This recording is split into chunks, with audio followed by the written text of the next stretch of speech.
So for time's sake, I'm going to turn it over quickly to Ricardo, and then we can get to the concert. All right, good evening, everyone. We have a very special evening tonight. We have our elementary performers here that is going to adorn us with some holiday music. So at this time, I'm going to turn it over to Ms. Basu and our elementary performers. Do you guys want to go on the other side? Yep.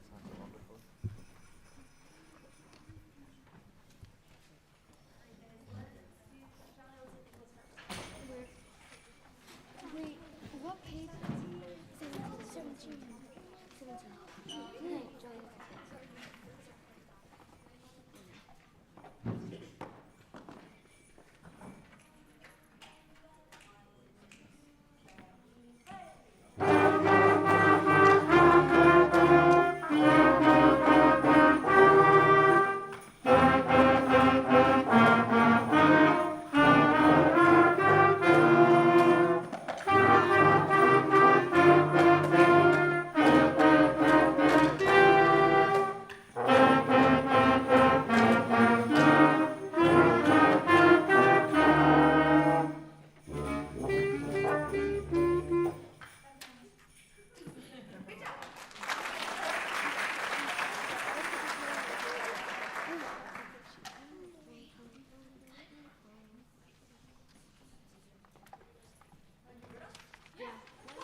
17. Nine. Jingle bells.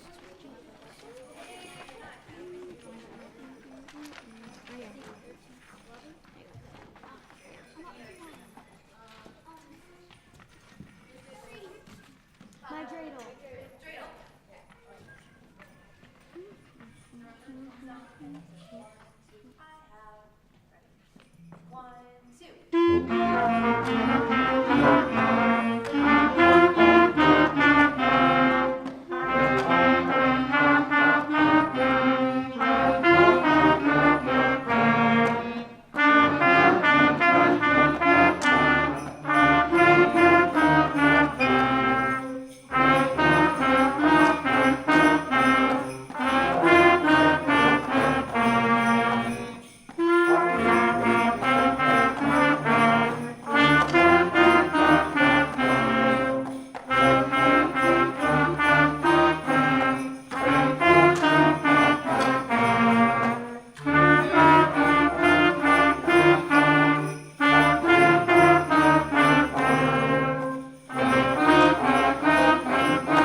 Are you, is that it? If anybody wants to come up and take some pictures of the kids while they're still on stage, please do so. Yes. I just want to say a couple of things. Students, you all were amazing.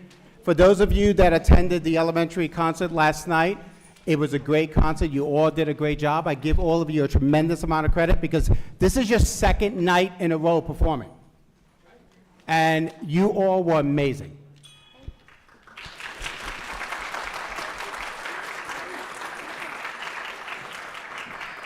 And as the community is aware, we did just recently renovated the auditorium. It was a 3-month process, and it was finally completed last week. So I can't imagine a better way to open up the new auditorium to have our elementary students perform. So thank you all.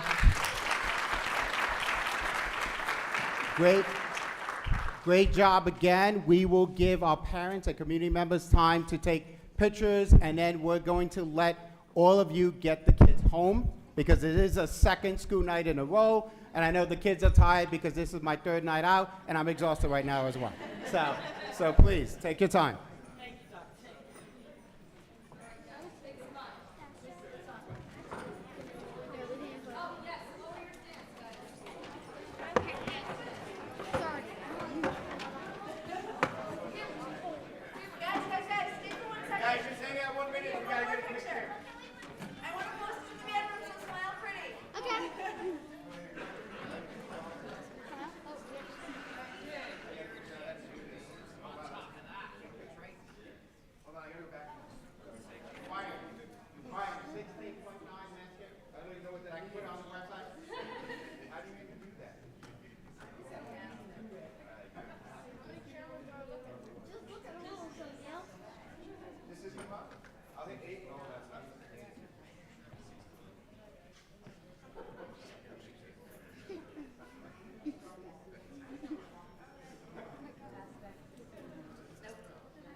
Wagner, if you don't take one of those agendas back there, if you don't take an agenda back there, I print agendas just here. I'm going to save a stack of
So confused. I'm like looking at him. What are you doing? And she just started like a month ago. Right now, I'm like, yeah, it's today. He's like, no, it's tomorrow. I'm like, no, it's today. So my birthday is tomorrow, and for district office, we do like whenever someone has a birthday, we do like a breakfast or lunch. So she was planning, Dr. Barker was planning to make something, so she brings it in today. Beautiful I wasn't French even in toast district. I casserole. was at a superintendent meeting, and I find out she brings this whole dish. Like, oh, And that's a box of Joe, coffee. yeah, everything. Wrong day. Yes, but tomorrow I get nothing. No. Oh, great, thanks. I was the first one. Big piece. I'm like, yeah, and I was eating for like literally like 10 minutes. Everyone is looking at me in my office. I'm like, where is me? I'm like, I was eating upstairs. Nobody was there. That was quiet. Oh, good. There's half of it left, so I'll make it up in the morning. All right, so if anybody wants an agenda, it's actually in the back over there by the book. So little bit of a hidden spot, but if you'd like one, it's up there. We've had a few people ask. So we're going to continue.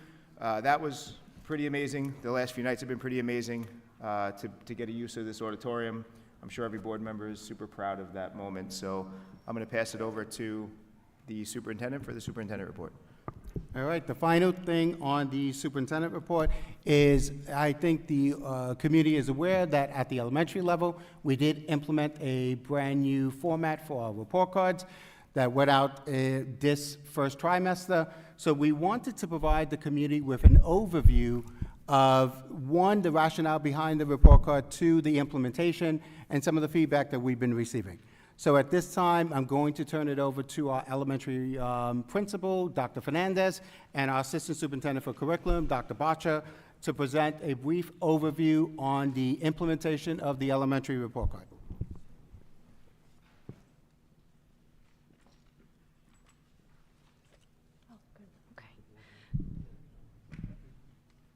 Good evening, everyone.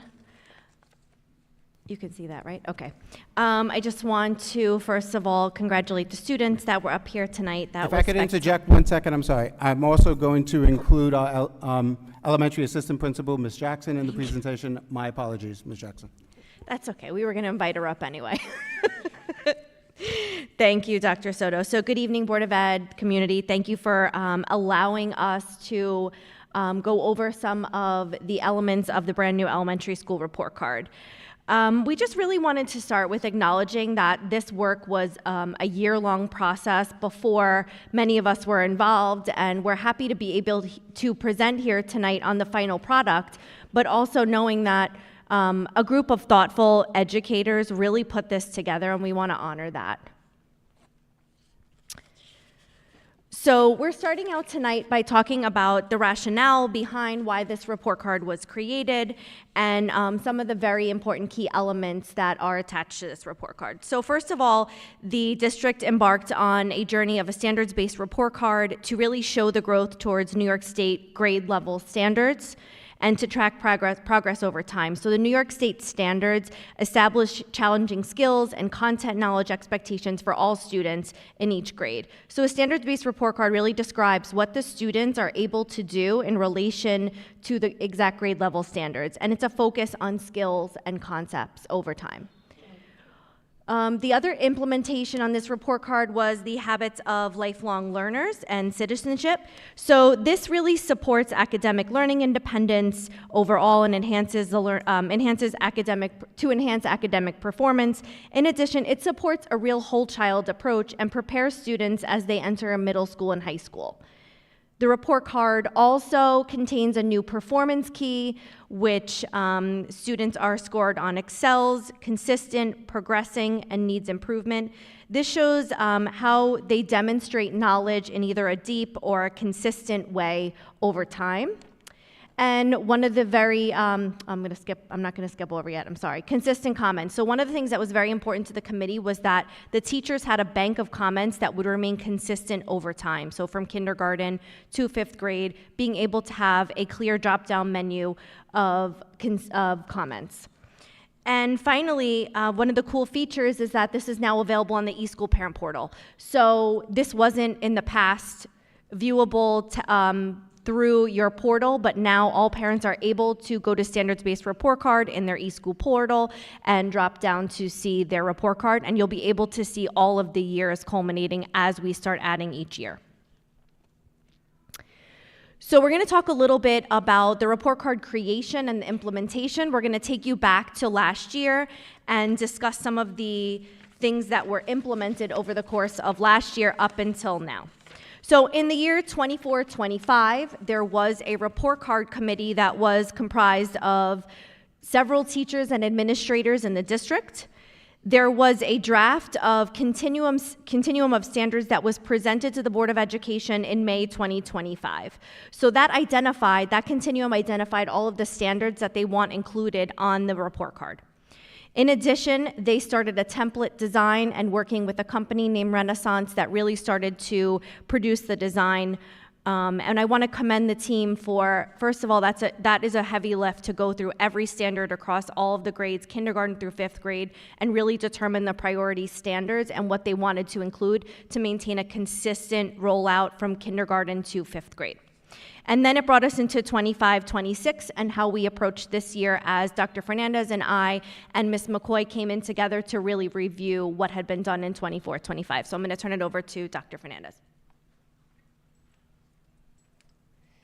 So we started over the summer, and Mrs. Jackson was really instrumental in just helping us with like understanding the report card, where we weren't there for, and went over each of the standards. And again, kind of going over which are the standards, because there are a lot of standards for each of the grades, and you couldn't possibly report on every single one. So it really was a culmination of which standards are those main idea standards, those overarching standards that are the theme that goes from K through 5th grade. When school started, we started right away meeting with faculty. So we had grade level meetings starting in September where we just got the feedback from teachers. We went over the questions and started filling in teachers that were on the committee so they understood what that new rollout was going to be.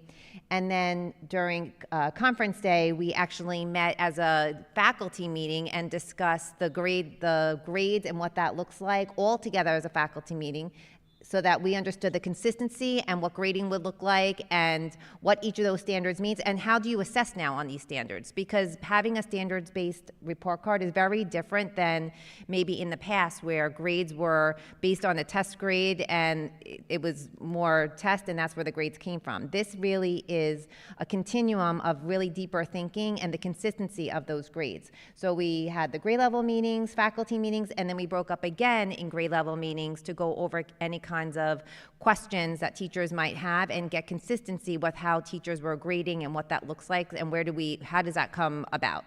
And it was really a long day of picking brains and a lot of time of going over it, and teachers were really great, and it was really collaborative to get the feedback from the teachers as well. And we developed that common language of what does that look like and what does this mean and what do standards mean, and really diving in deeper into those standards, which really align nicely to the iReady curriculum that we're using now as well. So as Dr. Fernandez said, being able to be a part of some of those meetings, can be very difficult in a lot of ways, and this was a big change for teachers, and they really did spend a lot of time with administration and with each other as a grade level to really remain consistent in how they were going to be using these report cards and grading. So I want to just acknowledge that. In addition, some of the things that we implemented were a report card FAQ. We really understood that this is a parent-facing document, and parents need to understand what this document is going to showcase. So Dr. Fernandez and Ms. Jackson developed this FAQ so that parents would know what your new report card would be covering. This obviously was translated into Spanish as well, and really just gave parents the opportunity to see what was going to be on the report card before the report card was released. One of the other things that we developed, which was directly from the report card committee, was the continuum. So I hope this works for me. ELA, sorry, this is supposed to link right to the website. On the website, we have a K-5 continuum guide, and that,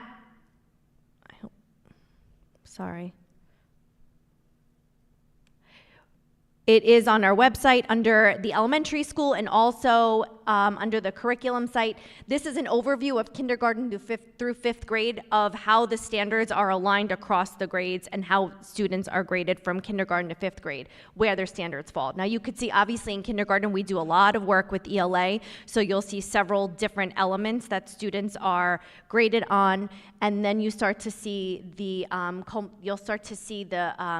themes in the standards as you go from first grade to fifth grade. So the same document was also created for math, which you can see in the same spot, which is on the website under elementary school or under curriculum.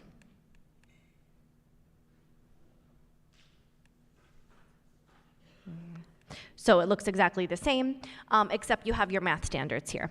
So if you're interested in learning about how that will look over time, and what's special about this is you can see already how it's going to look for your kindergartner when they get to fifth grade, and what the standards will be on the report card.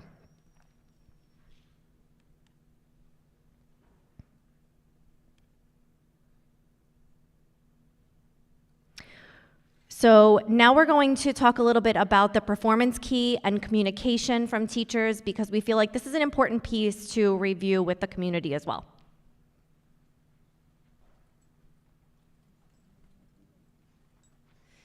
So this is the new performance key. Like what I was saying before, is very different because we're not grading on tests, but we're grading on standards. And not only just on tests, but how students are performing in class, in their classwork. These involves formative assessments, summative assessments. So it's really diving in a little bit deeper because we're grading on the standards. And the standards are going in a little bit deeper and a little bit more rigorous. Needs improvement is the students really are not demonstrating any kind of knowledge on these standards. They need a lot of support, and even with support are not really still grasping that concept. Progressing is where students are being introduced to these new grade level concepts, and students are progressing towards meeting those standards. Again, that the reading and the math, the New York State standards, when you read them, is very rigorous, where they really want you having a deeper understanding and knowledge of that standard, which the idea is that they're progressing for the end of the year to meet those standards. Consistent is once they've been taught the new standards, that they're consistently meeting those expectations, again, using formative assessments and those summative assessments. And then the E for excels is really demonstrating that deeper knowledge and understanding of grade level expectations. And the idea is that students would be consistently excelling on that application of those concepts and now are able to apply them independently on their own. So we're just holding a higher standard and really meeting those high expectations and using the standard to drive that instruction, which really is helping, I think, with even teachers' instruction and students digging in deeper on these different kinds of concepts. And then how are we working on communicating this with families? So we have parent-teacher conferences, emails, phone calls, we have team meetings, parent meetings, using Parent Square. That's kind of how we're really working on explaining and going over all these new standards, because it is new for everybody. And it's not only new for teachers, but it's new for parents, and we're getting used to a new way of thinking about report cards, because we're no longer just grading on just one test, but it's really a culmination of these standards. And just to add on to that a little bit, report cards are not the only ways we communicate with parents. So it's really important that parents understand that you should be receiving work and assessments at home. You probably will be receiving emails, Parent Square messages. These are all other ways that we communicate how your child is doing, not just on a trimester report card. So that concludes our presentation, but if you had any questions, Board of Ed, and I just want to take an opportunity to also commend the teachers, because this is not an easy task to, first of all, develop a new report card, and then also implement a new report card, and also commend the administration for being boots on ground and really supporting teachers and parents in understanding this report card. Thank you so much. I just also wanted to say thank you for the teachers and for everyone involved in this. It was a lot of work, and I remember from last year when this was first going on and happening. I just had one question. I really love that the report card is on the portal, and I think that parents are appreciating that as well, especially since we have report cards for middle school and high school on the portal. Now that we've also introduced the diagnostic for iReady, and that's been sent over through Parent Square, which I also love, and I've had a lot of parents say that great feedback with with Parent Square. Do you think there's going to be any thoughts into putting iReady assessments periodically, once or twice or 3 times a year onto the portal, so that like elementary students have some summative assessments or benchmarks that are on the portal, just like middle school and high school students have frequent assessments? I wouldn't expect elementary students to put elementary teachers to put all of their assignments on there at all, but is it possible perhaps from a technical standpoint, this might be for Mr. Nofi, to maybe put like an iReady assessment on there, like that first diagnostic, so at least it's in the portal in the same place as the report card? Is that from a technical standpoint possible? Yes, thank you for bringing that up. That is something we've been talking about and thinking about, because we have put our state assessment scores and things in there. So it's just another layer now that we're thinking about adding. So thank you for bringing that up, and that's something that Mr. Nofi and I and BOCES and administration would have to work through. Thank you. Any other questions from the board?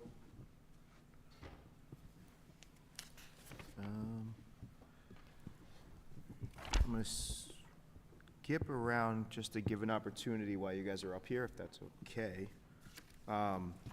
Any questions on tonight's agenda?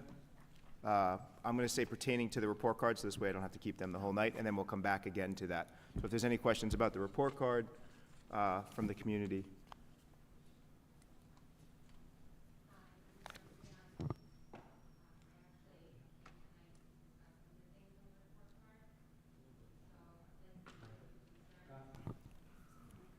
Ms. Solonsky, can you come up, because everyone at home won't be able to hear you, because this is connected to the live stream.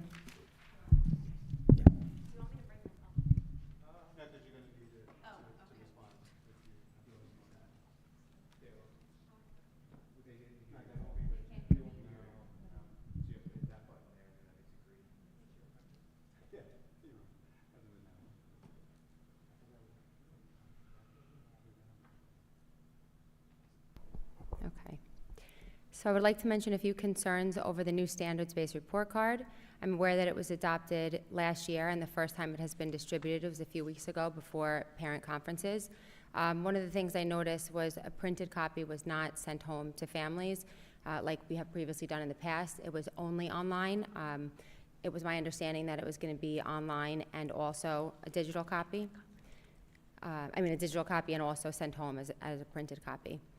Some concerns I have with the new report card is that it's not providing families with the detailed information they need to support their child's learning.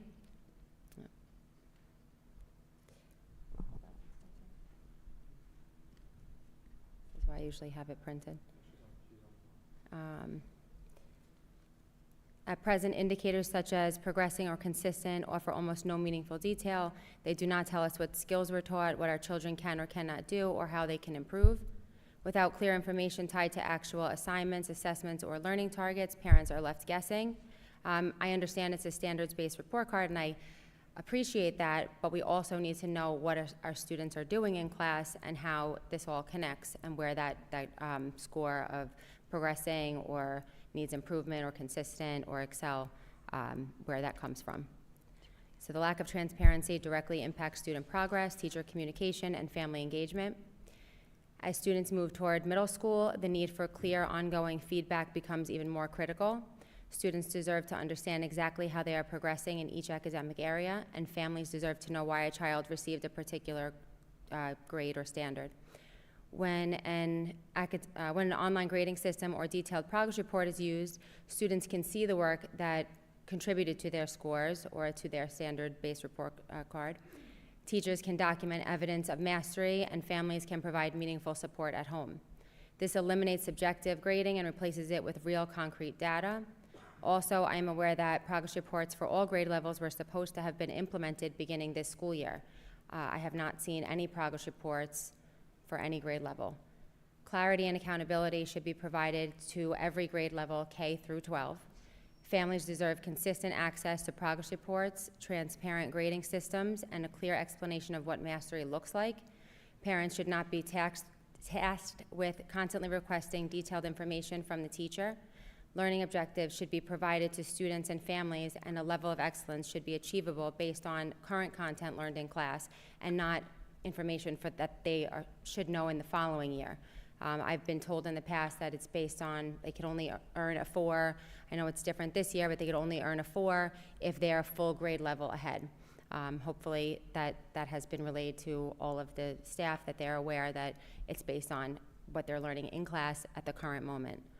The district has an obligation to ensure that curriculum, instruction, and reporting systems are aligned and visible to the people most invested in student success. So tonight I'm asking the board to consider the following questions. How will the district ensure that families receive clear, actionable information about what their children are learning and how they can improve? What tools, such as online grade books, detailed progress reports, or standard-specific rubrics, will be implemented at all grade levels to provide transparent, ongoing feedback? How will the district ensure consistency in grading practices so that all students, regardless of teacher or school, are evaluated fairly and accurately? What steps will be taken to meaningfully connect student learning, teachers, and families so that communication is not limited to 3 report cards a year? How are we as a district ensuring that classroom content and information learned is accurately reflected in student outcomes so that the data aligns in all grade levels and supports 21st century learning? These are not just procedural questions, they speak to the core of student success and family involvement. A report card should not only be a glimpse into parents receive into their child's academic world. Families want to be partners in learning, but we can't do that without access to clear, specific, and timely information. So I urge the board to prioritize a system that provides full transparency and supports students, teachers, and families at every level from kindergarten through grade 12. That's it. Thank you. No, I mean, I can address a few things. Those were a lot of questions. And no, and I appreciate it. Let me just say that. Our understanding is that those report cards were given out at parent-teacher conferences. So parents all received a hard copy, and if they didn't come to conferences, they were mailed home. That's how it was implemented, as far as my knowledge. We did that because it was a new report card, and we thought that it would be difficult. Like, parents would see this report card and say, like, what does, like you said, like, what does this mean to me? Like, I don't know what this means. So we wanted the teachers to have an opportunity to be able to explain the report card and what this means and what those grades look like, which is why we had the teachers hold them and give them out to explain them during parent-teacher conferences. And some of the questions that you brought up are typical questions when you transition to a standards-based report card and do require answers. So those are some of the things that we are working on. But as far as communication with your teacher and curriculum, our expectations are that teachers are following the board-approved curriculum, the scope and sequence, as well as New York State standards. That is our expectation wholeheartedly, and I know that that is the case in the classrooms. As far as actionable and informing you about your student, our expectation is that teachers are communicating with you. And that's why we really wanted to ensure that this is not a one-time, we're giving this to you 3 times a year. We don't believe in that, and I know teachers don't believe in that either. So our expectation is that they're communicating with you regularly. Okay.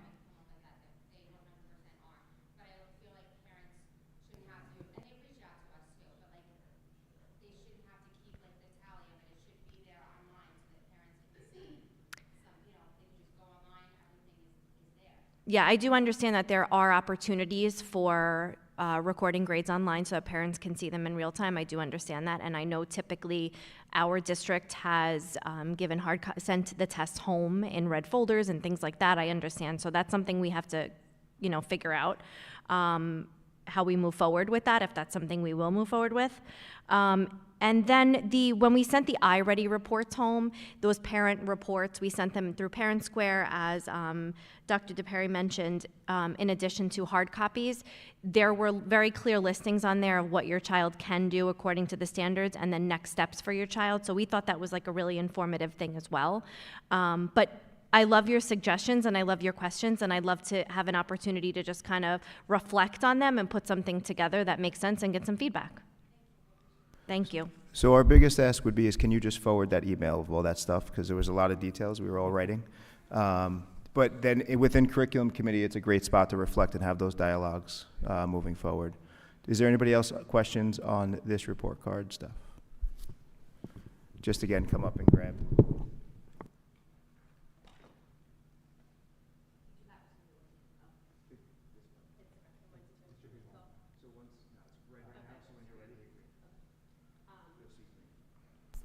So I guess I just have a question. Do we look at the report cards and then their iReady and potential New York State scores? I personally find for my daughter, I'm finding a huge discrepancy between her report card and her New York State and her iReady scores. She's progressing or excelling, but I got a letter home that she should attend the Literacy Academy, which I've asked over the years, should I get her a tutor? I'm worried about her reading comprehension, and I've always been told, no, no, no, her grades are good, she's showing progress, but yet I'm receiving that letter home because her standard scores on these standardized tests are lower than what she's showing in the classroom. So holistically, as a district, do we look at that for every child? Because that means although we might be teaching to a curriculum and standards, how is that transpiring now when they have to take a standardized test? Yeah. Ms. Moratori, if I could just address that question really quickly. So we have heard some of the concerns by community members. We do have a literacy academy that will begin in January. We will, at the building level, identify students that we feel are in need of it. So it is going to run about 16 weeks, so it should address some of the deficits, some of the concerns that our teachers as well as our parents have regarding some of our elementary students. It's also going to be implemented at the middle school level as well. And when you're looking at a comprehensive diagnostic of a student, you're looking at all the components, not just the New York State assessments versus the report cards, because we do know that sometimes students don't necessarily perform to their maximum level on a New York State assessment versus what they would in a different environment, in a different setting, different circumstances. So when we're looking at the performance of a child, we have to take a holistic approach. We believe that this report card helps us to move in that direction, especially the piece that is electronic, that now coincides with our middle and high school programs as well.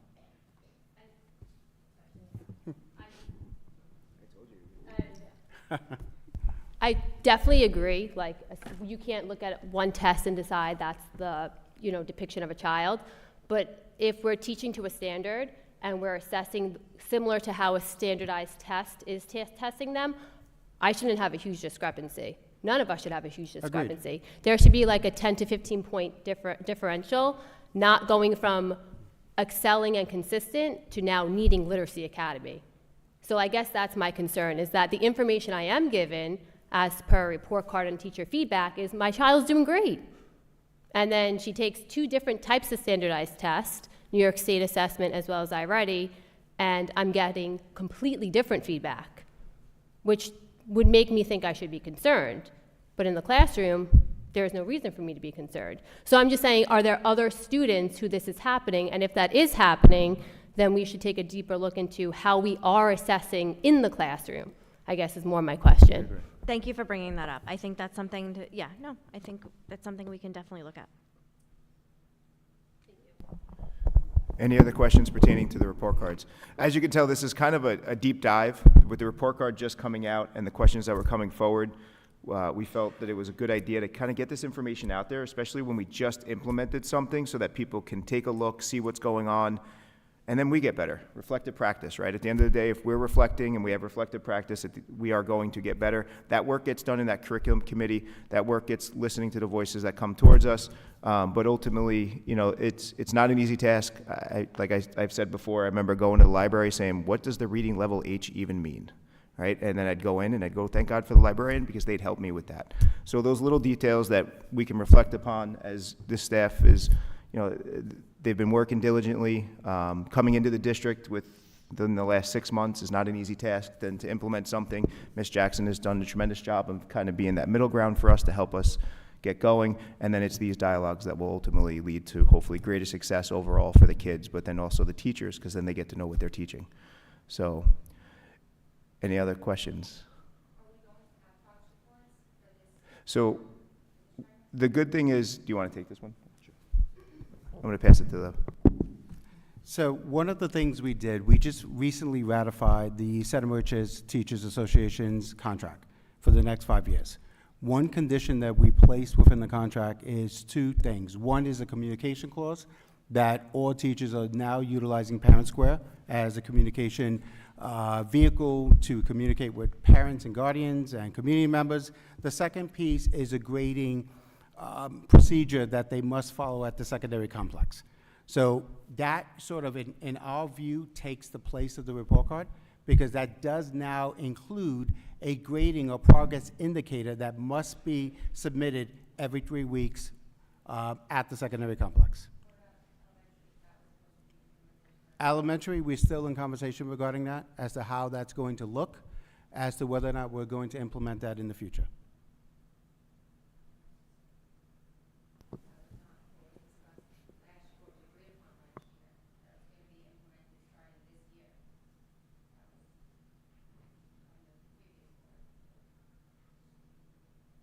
So the question in turns is like, how do we improve our communication, right? And when we look at grades and we look at the information that's going forward, how do we inform parents with the ability to what's going on in the classroom? What Ricardo's referring to is in the middle school and high school, weeks 3, 5, 7, 9, if I'm not mistaken, roughly would be some type of progress report or grades that are on the portal that allow students and families to understand what's going on. The elementary school with the day-to-day process obviously is in the works with our new administration coming over, making sure that those dialogues are happening. And then again, figure out how do we make sure that we're ensuring that communication is going forward from classroom to home. And, you know, it sounds like to me it's something that we're still kind of working through. And then, you know, from there, again, it's another conversation that has to be had. Any other questions on report cards? All right, I'd like to thank you guys for Somebody's hand your, down oh, there. Shauna. Shauna, sorry. Oh, I just wanted to comment because I do have a child in Clayton Huey, and I did find at parent-teacher conferences that her teacher spent a lot of time going over the report card with me. I felt like I had a very good understanding of it when I left. I left with a hard copy, so I think, you know, if there was any discretion about how it was handled, I did, and I can only speak from my own experience, but I felt like we spent a lot of time on it, and I didn't have any questions when I left. I also find, you know, I know every teacher does things their own way, but I sign a lot of tests, everything that comes home, so I do feel like, you know, maybe at that level, that's one way of communicating, is that, you know, they are having you send stuff back, so there is assessments in between that you have an idea of how they're doing.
Yeah, I just found, like, in previous years, you went into parent-teacher conferences almost kind of blind as far as you received what came home in the folder and that was it.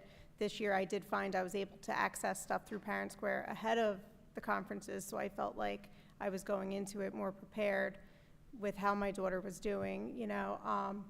And I did feel like once we were there, you know, we weren't just discussing, we were, you know, how she's doing, like, in a broad spectrum. It was like, we went line by line through her first report card, her test results, and I did feel like we spent a lot, like, of time on it, and I got more information and more insight in the past to specific areas than I have in the past years. Any other questions from the board or comments? All right, so we're going to allow these administration team to kind of end their night so they can get home to their families, and then we're going to move on back to the superintendent's report, if I'm not mistaken, right? Yes, that final report actually concluded my report. Thank you. All right, so now we're going to move on to committee reports. Committee reports are a way for us to communicate with the community about what's going on in the rooms of the 5 or 6 committees that we have going on in the district, and then each board member or 2 board members usually are at each committee, depending on what goes on, and then obviously community members, teachers, et cetera, students are a part of it. The audit committee, they last met just prior on the 8th. Community Connections last meeting was 10/7, but there's been so much going on that we've been nonstop with the community. I know that, Mr. Perry, you wanted to mention under Community Connections, did you want to mention the turkey? No? I guess, well, Shauna and I have elementary students in the district, so we just wanted to shout out to the turkey trot and the upcoming Roadrunner program, and it was just wonderful. We had a lot of parents kind of coming to us and a lot of students who were wearing their shirts and wearing their lanyards, and we just wanted to recognize like the amazing work of like Mr. Slifstein and all of the you know, physical education professionals and people who put that together, and the work of administration for allowing that to happen. The kids were just so excited to be part of that program. So just wanted to say thank you. Oh, yeah. I was fortunate enough to spend the last few days last week at the Holiday Boutique, and I did see a lot of, the kids were still wearing their lanyards, their t-shirts, and it was just really uplifting to see that, and I loved the program, that it was so inclusive, that everybody in the elementary school was able to participate. I thought that was really neat, so I'm very grateful to our gym teachers for providing them that opportunity. And we just wanted to, you know, draw some attention to it because it seemed like such a great program that we don't want it to be like a one and done kind of thing, you know, because we really felt like the kids were excited about it, and, you know, you want to support the things that get them excited. So that was it. I'll just take it to a whole different level. So I don't have students or children in the elementary school, but I have students that are children that went through the Rising Runners program, and now they're in the high school. One's in the high school, one's in the middle school, and they both actually do cross country because of the knowledge of Rising Road Runners when they were in elementary school. So it's a great program, and I'm, you know, I've got 2 athletes because of it, so thank you. So Community Connections, one other meeting. Obviously, we have the holiday parade coming up, so keep that in mind. It's a great time, and there's no parking on the streets if everyone's seeing that sign. Next committee is Curriculum and Technology. I'm going to probably combo that between Dawn and Jamie, right? Okay, I just have some notes on my phone here. So we met November 18th, and we spoke about the upcoming professional development for ENL teachers, and the we mentioned the Literacy Academy, which was mentioned earlier, which I think is really exciting for meeting the needs of students that need to kind of close those gaps. So Dr. Botcher explained that there was a grant that was available to pay for it too, so even better. And that Academy was going to run from January 6th to April 14th on Tuesdays and Thursdays for 1 hour per day immediately after school. And students are going to be invited to that, or they're probably already invited, based on their iReady results. And then I just wanted to share about iReady. I really love that that program goes very granularly into the areas of improvement, and it's adaptive. So I think teachers do a great job of teaching, but it's very hard if you have a classroom full of 27 kids to know exactly where each child has strengths and weaknesses. And so supporting the teacher in meeting those needs, iReady can be a great tool. And now we have this additional resource of this literacy academy. So I think with all of this support, I'm hoping that we're closing those gaps that the Board of Education has set out to do with those board goals. We did speak about iReady and the diagnostic results and how they were shared. They were spoken about at conferences. They were sent through parent squares. I think that they were fairly easy to read. And we also, during the committee meeting, we talked about midterms. I think that that was really exciting to have a midterm week. Am I saying that right?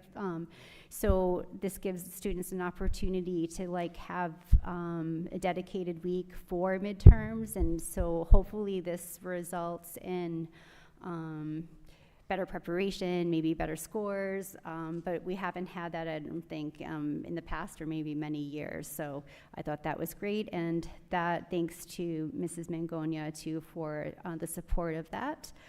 And it says teachers have created midterms for each course in each department utilizing the same format. So that's also great to have for consistency purposes.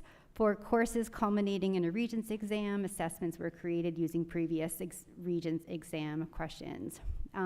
Additional training in artificial intelligence has been happening. I think that they've been doing some work on Notebook LM, which is a great resource. It's becoming more and more, has more and more resources and things for teachers to use. They also, looks like they did some trainings in Gemini. I gave some I did, every time I meet, I give them probably a deluge of things, but I gave them some more additional resources this past time on some school policy, and we did some deep dives here on some ed tech policies, so to be continued on how that pans out. And we also incorporated digital, we talked about reviewing areas to incorporate more digital citizenship for students, because as in last year when we talked, or earlier in the year when we talked about, taking away cell phones is not the magic thing that we think it is, and we'd have to go further into curriculum and online well-being and online wellness and cyberbullying and into that curriculum a little bit more. So we chatted about that. We just discussed current math electives at the high school, and also reviewing where our financial literacy content is, and how that pertains to Portrait of a Graduate. And I think that's it. Did I get everything? Okay. And let me know if you have any questions. And then we have facilities, health and safety. They met prior to the last board meeting, so now we're on to health and wellness, which met on the December 3rd. All right. Health and wellness met on December 3rd. We spent a lot of the time talking about cafeteria options, and there was a representative from the agency where we get the food. It does seem like kids are eating a lot of fruits, so that's good. They said that they can't keep strawberries there, but it did seem like, she was very open to any feedback, any way of improving it. The biggest complaint at the elementary school seemed to be the size of the oven, so that limits them, but otherwise, it did seem like the kids seemed very satisfied with the options, especially at like the upper levels where they have like sandwich bars. So then we talked about bullying. We have the PS I Love You coming up. So we also talked about CPR and AED in the schools. Every school is equipped, and you know, we're trying to get as many people as possible trained. And I think that was really a lot about mental health, and what we can do to improve mental health. And the next meeting is going to be February 10th. So if anybody wants to attend. Thomasina, do you have anything you want to add? No, I think you covered. Okay. Thank you. The policy meeting, we just met prior to this. It was just us, and going over, this round was a lot to deal with special ed. So we're slowly going through, actually pretty swiftly, we're going through policy, trying to update and look at the things that have not been looked at for years prior. So policy committee has met. Is there any questions from any board members about anything committee-wise or anything? Everybody's good? Clara, you good over there? All right. I mean, I just have a really quick question, might be anecdotal, but about the health and wellness in the cafeteria. My daughter and several of her friends are complaining about the cafeteria food in the elementary level. Not like, is there any way to do a survey to maybe see across the whole school level what kids want? Have we thought about doing that just to see so we can have that inform our decisions? So that did come up in the meeting as Ms. Walsh mentioned.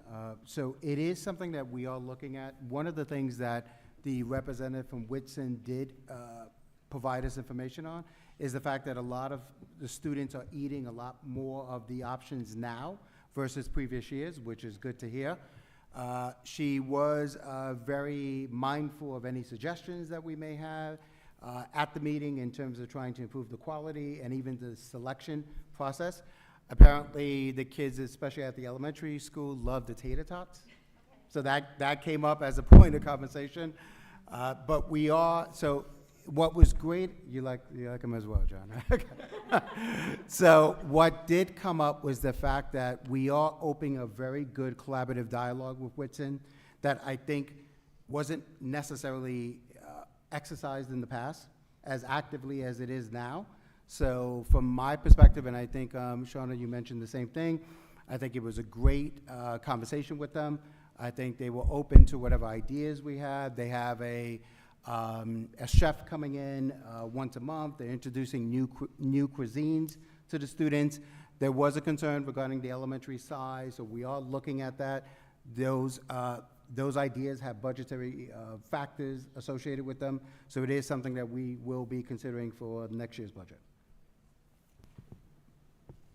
So this is also something for our student leader to help out with, maybe working with student council down at the elementary school to see kind of that feedback. So this way then you can get some of that information for yourself. Dr. Soto said something very important. Some of the items that we get that come across to us, like the slide from last board meeting, they're budgetary items that we have to try to figure out. Our goal is every year to try to figure them out, but if you ever look at the galley kitchen in the high school, or if you look at the middle school, like they're working in smaller areas than some places. So it is a conversation as we move forward to try to figure out so that we can enhance these programs. The next one we are up to is questions and comments regarding tonight's agenda only. The speakers are asked to sign in with district clerk. The book is up there, so if you spoke already, just make sure you sign in. Indicate your topic of comment. Keep comments brief and speak for no longer than 3 minutes. Refrain from discussing matters involving specific district personnel or individual students. Please stand and speak into the microphone, which we will hand to you, as you can see, so that everyone can hear you on the live stream. Members of the public will have the opportunity to speak about any other topic at the end of the meeting. Is there any questions or on the agenda for tonight? Going once, sold. All right, we have Consent agenda approval. Be it resolved, a motion to approve the consent agenda items 9A through 15N. Do I have a motion? Motion. John Toms for the motion. Do I have a second? Second. Shawna for the second. All in favor? Yes. Yes. I'll mention one thing. I'd like to thank, on behalf of the entire Center Merchants community, the Quartieri family for donating a very generous gift of $5,000 to be used by the robotics team at the high school. So thank you to the Quartieri family. They've been very consistent contributors of everything that we've done here at the high school. So thank you again. All right, so we have now up to general public comment. Same rules apply as previously stated about 30 seconds ago. Does anybody have a general public comment for anything that's not on the agenda? Sure. You have 3 minutes. Christina Muratori. First, Dr. Baccia, I just want to thank you because with the Literacy Academy, I know you really looked into our grants and you reallocated our funds. So I really appreciate you being like so diligent and like really with the fine-tooth comb, like going through our money and like looking how it's being spent. So I really appreciate that. Based on money, I know the budget season is coming up. Is there any way that we can, for the public, kind of take a look at like IB and almost like break it down, cost, how much it's costing us, and then even further per building at the elementary school, all teachers have to be certified, or right, they have to go through the process. If you work at the elementary school, middle school is a little different, and then the high school is different even further. How many students at the high school are graduating with the IB credential? How many classes we have? How many classes that are IB that are also kind of co-sat IB and AP together? Just so we get an idea of like IB is a costly kind of, here we are IB. How many of our students through 12th grade are getting this credential? So if you could just maybe have something for the public to just see as we discuss the budget coming up. That is something, thank you for the question, Ms. Moratori. That is something we are planning for the budget process. We are going to take a deeper, more detailed look at every department. The academic program is definitely one of them. IB is a cornerstone of the Center Merchants School District. So all the information all the questions that you have will be provided in a very comprehensive way. When we begin the budget process, a budget season begins for us almost like now. Our first budget workshop will be January 14th, which will be the next Board of Education meeting. At that meeting, we will begin to provide more comprehensive, detailed analysis of everything we're doing from buildings and grounds to athletics to the academic program as well. Awesome. And if you, like I said, just include maybe like population. Yep, we sure will. Because I know it's usually budget is like more like it doesn't go as in depth, at least in the previous. No, our goal, that I've been yeah. to, Our goal is going to be a lot Our more goal is to detailed. be open in detail, take a deep dive, take a look at everything, as Dr. Soto said, so that we can actually take and understand what's kind of coming at us, but then also what's working, what's not, what we need to improve upon, how do we improve it, how do we reach the goals of the board, and then from there, how do we reach the department goals, from the department goals, that's why there would be a budget increase, right? So when we look at it, it's not just a standpoint of let's do this, it's going to be why, right? And it's like the educator line, what's the why? Any questions or any comments or general comments from the board? We're going to be, Ms. Moratori, we're going to be complete transparency on this. Thank you. And from now on with everything, we have to be this way because the community did a wonderful job with letting us have this beautiful auditorium. So we need to make sure that you see, you know, and what we're doing. Thank you. I appreciate it. Thanks. Mr. Wagner? Yes.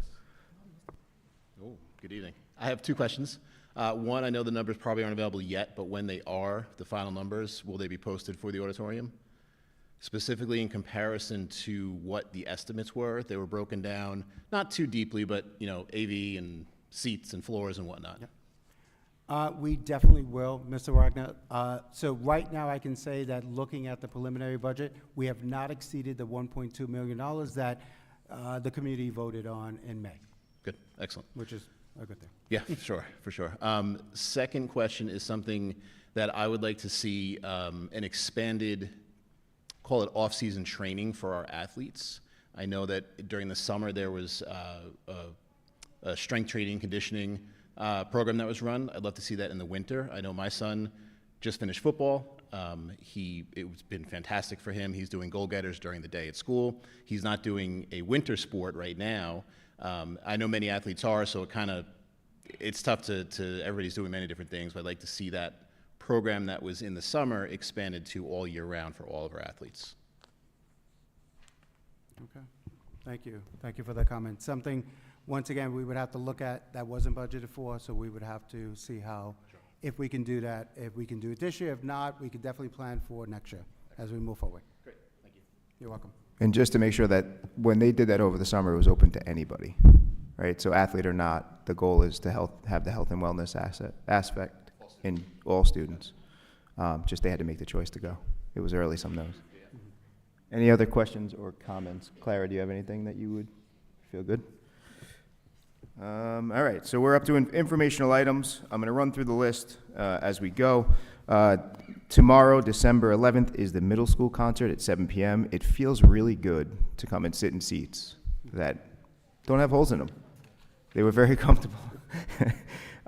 You could see the pride in the community. It just feels good. So if we keep this momentum, we're in a good spot. Friday, December 12th, is a community tree and menorah lighting at King Cullen. CM Music is performing. Saturday, December 13th, is the CM Parade of Lights at 6 p.m. As you've seen around, there is no parking on the streets, so I'll just keep spreading that word for them. Tuesday, December 16th, Curriculum and Tech Committee meeting, 6 p.m. Wednesday, December 17th, Candy Cane Lane at the high school from 5 to 7 p.m. Thursday, December 18th, the high school winter concert, 7 p.m. Friday, December 19th, Clayton Huey report cards, plus high school, middle school, second quarter halfway point. Tuesday, December 23rd, early dismissal drill, district-wide. If I'm not mistaken, is that the annual thing that they do every year, right? So just keep that in mind, that the kids will be coming home a little bit earlier. From there, let's see. Schools closed, winter recess, 12/24, back in session 1/5. Wednesday, January 7th, Facility Health and Safety Committee. Thursday, January 8th, IB Info Night and College Info Night. Any other additional items that I missed from anywhere that anyone was a part of? Good. All right, I get a motion to adjourn. Motion. Second? All in favor? Yeah. Aye, aye, aye. Thank you, guys. Everybody.